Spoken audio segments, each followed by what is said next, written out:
Good morning, all of you. We are going to study our first chapter of Hindi one book, that is चमक रहा है तेज तुम्हारा। यह कविता एक प्रार्थना के रूप में है। किसी भी कार्य की शुरुआत ईश्वर की वंदना से ही की जाती है। यह कविता सोहनलाल द्विवेदी जी की रचना है। इस कविता के माध्यम से कवि संसार के स्वामी से अपने जीवन पथ को प्रकाशित करने की प्रार्थना करता है। ईश्वर सर्वव्यापी हैं, कण कण में विद्यमान हैं, इसीलिए हम सब प्रातःकाल ईश्वर की वंदना करते हैं। बिना उनकी इच्छा के कोई भी कार्य नहीं होता।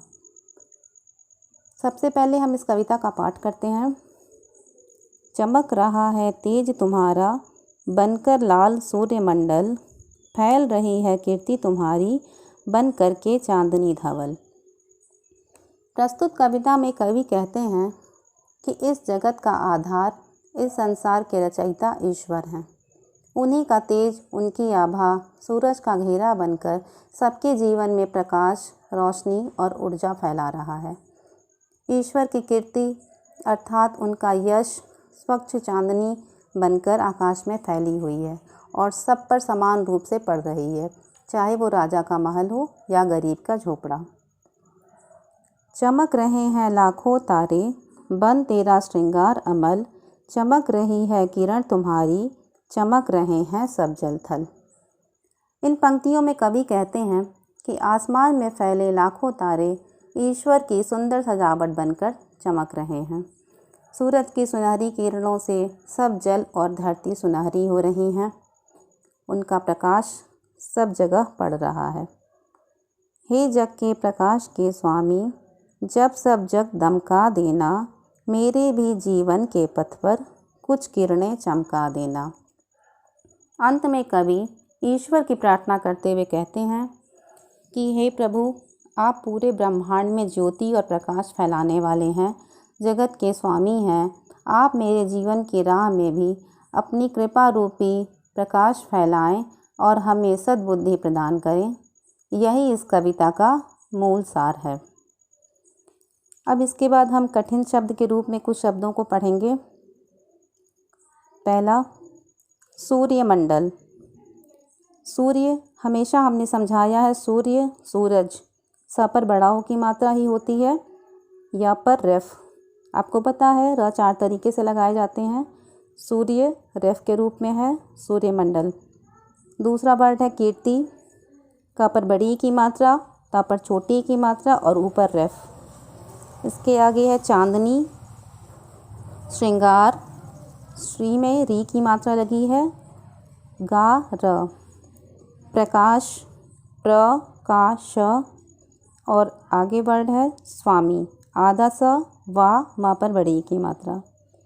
अब हम कुछ शब्द अर्थ को पढ़ते हैं।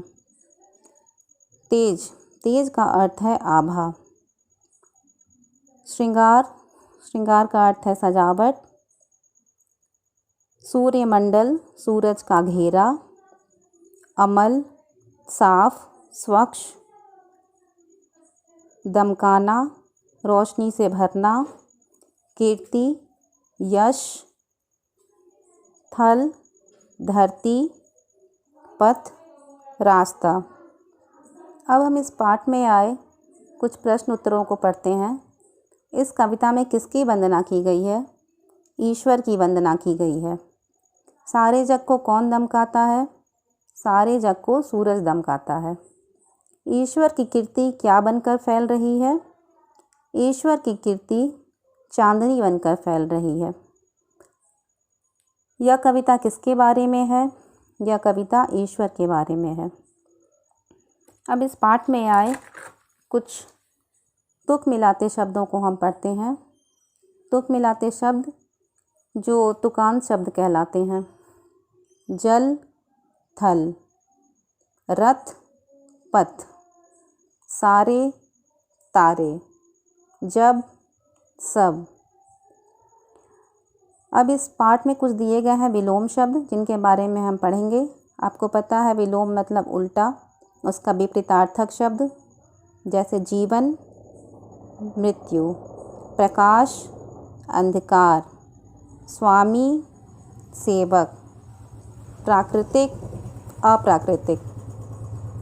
अब इस पाठ में दिए गए हैं कुछ रचनात्मक कार्य जिनके बारे में बताया गया है कि आप अपनी किताब में प्राकृतिक चीज़ों, जो ईश्वर द्वारा दी गई चीज़ें हैं, उन 5 प्राकृतिक चीज़ों को लिखेंगे और दूसरे साइड में मानव निर्मित, जो कि इंसान द्वारा बनाई गई चीज़ें हैं, वो मानव निर्मित चीज़ें, उनके बारे में 5 लिखेंगे।